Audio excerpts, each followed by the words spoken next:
I'm offering is the truth. Nothing more. 9, 8, 7, 6. We have main engine start. 4, 3, 2, 1, and liftoff. Liftoff of the 25th Space Shuttle mission, and it has cleared the tower. On January 28, 1986, CNN watched the Challenger launch live on the air with its viewers. They and the other media outlets told you that the astronauts died in the explosion. But as always, there is an agenda behind every mainstream headline. This morning, it looked as though they were not going to be able to get off. 1 minute 15 seconds. Velocity 2,900 feet per second. Altitude 9 nautical miles. Downrange distance 7 nautical miles. Looks like a couple of the solid rocket boosters blew away from the side of the shuttle in an explosion. Flight controllers here looking very carefully at the situation. Obviously a major malfunction. We have a report from the flight dynamics officer that the vehicle has exploded. Today is a day for mourning and remembering. Nancy and I are pained to the core by the tragedy of the Shuttle Challenger. We know we share this pain with all of the people of our country. This is truly a national loss. The 7 NASA astronauts supposedly killed in the 1986 Challenger disaster did not die in the explosion and are quietly living out their lives in the US, with many of them hiding in plain sight, using their same names and working at high levels in the same fields they worked in before the disaster, according to explosive evidence uncovered by investigators. We've located 6 out of 7 of them. In the world of deception, it's really easy to say this person is that person, and there's a lot of that going on, muddying the waters. But 6 out of 7 have identical names. They work for universities, most of them. There were no people in the Challenger. That was a hoax. That's been proven conclusively by researchers and reporters, investigators, who have found that those supposed people that were in the Challenger are still alive today. We remember Dick Scobie, the commander who spoke the last words we heard from the Space Shuttle Challenger. We remember Michael Smith. We remember Judith Resnick. We remember Krista McAuliffe. We remember Ellison Onizuka. We remember Ronald McNair. People still think the Challenger exploded with these astronauts. It was a horrible thing. Never happened. Yes, the rocket exploded. There was no one on board. So imagine you're at the launch of the Challenger. This is a historic moment, and it blows up in midair. Whether you are personally related to somebody on there or don't know anybody, you're going to be a mess. This is an emotional, incredible scene. And CNN was reporting, and they told the cameraman, let's get a live shot of Krista's parents. And when they zoomed in on them, they were giggling, they were laughing, they were smiling. I don't know how you can put a smile on someone's face, even if you told them the funniest joke in the world at that very moment. Just look at their face. Is that the face of somebody whose daughter just blew up in the most horrific, violent accident ever? Or is that somebody playing a role, not knowing that they're on camera and thinking about the money that they may have gotten? You can hide somebody that's allegedly dead right in plain sight. All you have to do is move them a little farther away, give them a different job, claim that they're somebody else. You don't even need to change their name. So statistically speaking, the odds that almost everyone on the Challenger have exact lookalikes with exact names still existing is kind of laughable, honestly. Exact doppelgangers existing in the world with the same names, and when confronted, they get very nervous and their stories begin to conflict and they have the same mannerisms.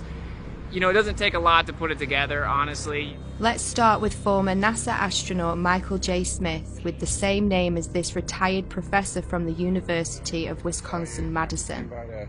Are you Michael Smith? Yeah. Professor at university? Retired. Retired? Yeah. Yeah. Yeah, I just stopped by because there's this room. Are you aware of that there's a rumor on the internet? It's not me. That people are saying... Yeah, it's not me, obviously. I mean, anybody that looks at my background, looks where I was born, it's not me. I mean, it's interesting that the Michael J. Smith that was the astronaut looks something like me when we were younger, but really not, if you really look at facial recognition. You never been a pilot, never been in the military? Nothing like that. Huh. No. Okay. Yeah. That's all. And I don't respond to the emails I get. I get probably an email, maybe 2 a month. Really? Yeah, and I got one guy that's been really hounding me, and I turned it over to the FBI. Okay. Yeah, you just sure look a lot. It's the same name. I know the facial thing, but that's what we looked like. What? 40 years ago? Mm-hmm. Yeah. Okay. Yeah. Well, thank you. Yeah. Okay. Michael J. Smith, identical looks, dimples the same, teeth the same. There's really no denying it. And before he could finish the question, Michael denied it. Oh, that's not me, you know, and laughed it off. What's he going to say? Oh, you got me?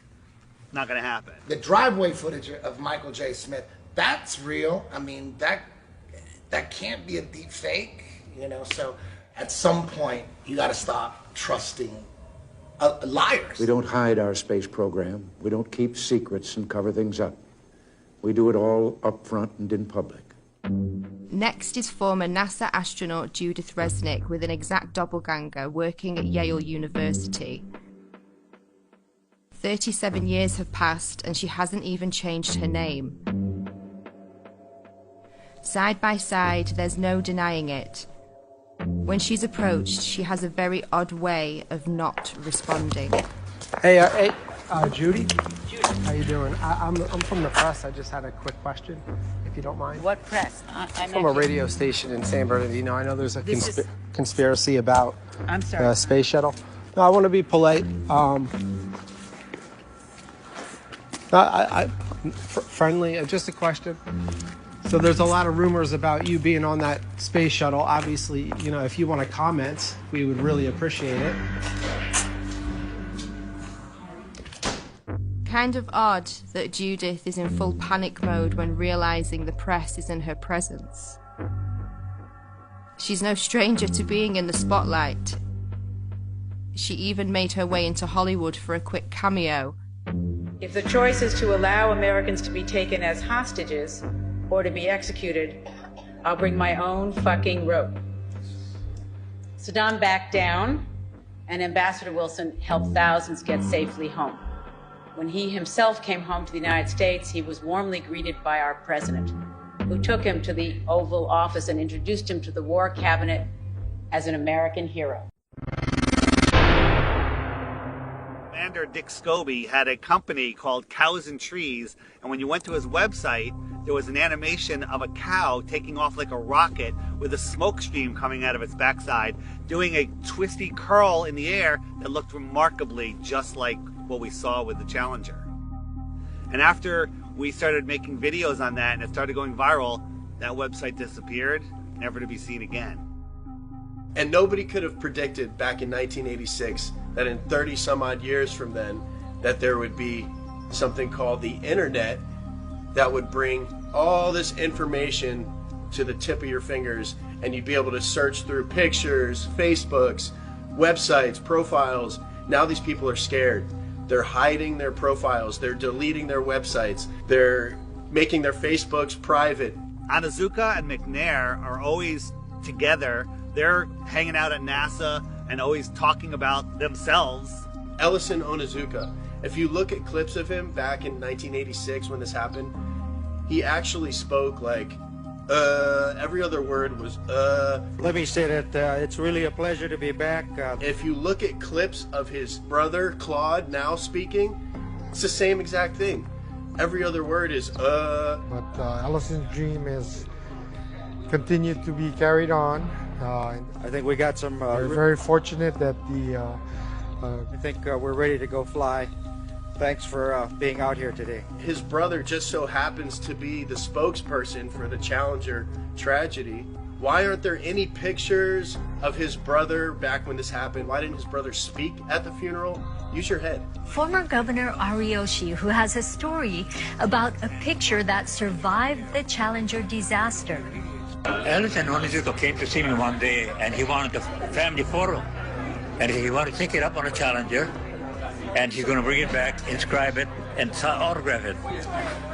But that Challenger accident happened, and I felt very sorry to lose Ellison. But I didn't even think about the photo. I thought everything else must have been destroyed completely. About 2 months later, Lorna Onizuka called me and told me that they found in the water, NASA found the personal preference kit of Elton Ondizuka. And she said there were two things in there. One was a monk's prayer, and the other was his family portrait. So I told her, oh, then it must be in terrible condition because the astronauts, the big bang up and the ocean in the water for 2 months. She told me, no, it's in perfect condition. I said, I'm going to bring the picture over to you and present it to you. And then in the meantime, NASA got the picture and they put this together for us. Ronald McNair conveniently has a twin brother named Carl McNair who looks exactly like him and is at a lot of the events now, but was nowhere to be found when the explosion happened.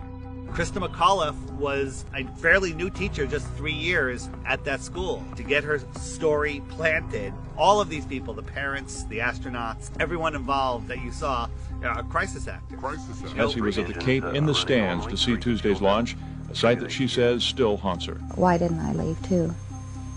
But I thought, no, I want to stay and see it.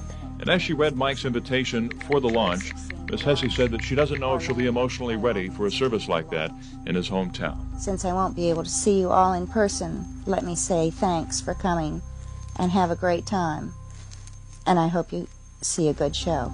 George Bush Sr. hand-selected the teacher, Krista McAuliffe. What are the odds that 30 years later there is a professor at Syracuse University with the name Sharon McAuliffe? I still can't believe that I'm going to actually be going into that shuttle. It just really doesn't seem possible. Krista McAuliffe was asked if she had any fears about her space shuttle flight. People really feel that space travel is safe now. It's not that earlier feeling that, oh, it's going to blow up or something's going to happen. Right at this point, I feel that I'll be okay if I go up. The reason they did it was a psychological operation to justify not doing manned space flights anymore and to pull on your heartstrings with an emotional cover. So if you dare question it, then you know you're immoral. And then when you look into it, you find out, of course, that you have all these people still existing in the world. So basically a government version of witness protection for NASA. Our nation held a vigil by our television sets. In one cruel moment, our exhilaration turned to horror. We waited and watched. They were waiting and watching. When they saw the explosion, there was confusion. Was something wrong? The principal and teachers weren't certain either. Then it got very quiet as the horror of it began to register. Besides the trauma-based mind control and putting children through that trauma, and also it reinforces their model. It reinforces their religion.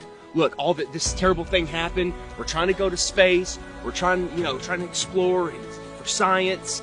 But oh, look, all those people died. But at 1 o'clock, school was closed. It had to close. I felt as if my whole body blew up inside when I saw that. And I can just never be as shocked as I am now. Seeing it with my own eyes, it really just scared me. Some astronauts blow up in a rocket. What does that do subconsciously to the average person? They don't want to go up into space. They don't want to blow up in a rocket. We'll leave that to the professionals. We'll leave that to NASA and our government. Once they had seen the evidence on the visual screen that there would be no survivors, it suddenly became apparent to them that they were dealing with death. The government had incentivized the different public schools to play the Challenger in their classrooms. So they rolled their TV sets out, they had all the children sit down and get ready to watch it, and 20% of the American public watched the Challenger event happen live. And within 1 hour, 80% of Americans had seen the Challenger tragedy happen. So just like with 9/11, they have everyone see this traumatic event, and then we're all in unison that we're traumatized. When it blew up, it was a form of trauma-based mind control that, some people will never grow out of, and then the emotions kick in and you're unable to think logically about what's going on. Of course this was planned. They made every school show this event live. They wanted these kids to grow up defending this tragedy. Think about how many field trips come here, unfortunately. And they go in and watch that Heroes and Legends thing, and they come out thinking that this is the greatest possible hero that they could ever be. And that's just, they're actors. And we're building them up higher than your father, police, military, all these people that are actual heroes. These are actors working for a government agency. So. Next. Last telemetry from Challenger was received 73.618 seconds after launch. The actual vehicle breakup was essentially obscured from view by the vapor cloud which abruptly enveloped the vehicle. Hundreds of fragments were noted exiting the ET cloud. Those identified included the shuttle main engines, the left wing, crew cabin, and both SRBs. What was happening to the crew at this moment? They were still alive. Challenge is fast. Launch is fast. It's bang, and then it's a 2-minute ride down. And you're conscious, we know that. Astronaut Story Musgrave told me the crew survived in that white cloud. It was Challenger's fuel tank that exploded. The shuttle itself just broke apart. The crew compartment with its 7 living occupants was intact. The initial path of the crew cabin from the vapor cloud carried it across the path of an adjacent contrail, clearly revealing its truncated form and attitude. The left wing became visible at 78.531 seconds. The main engines and crew cabin are also identifiable. It took 2 minutes and 45 seconds for the crew cabin to hit the water.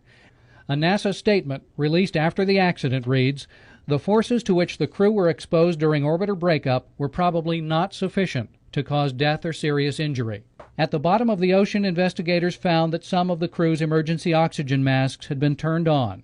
Said another astronaut, Scobie fought for any and every edge to survive. He flew that ship without wings all the way down. They were alive. They were alive. They were alive.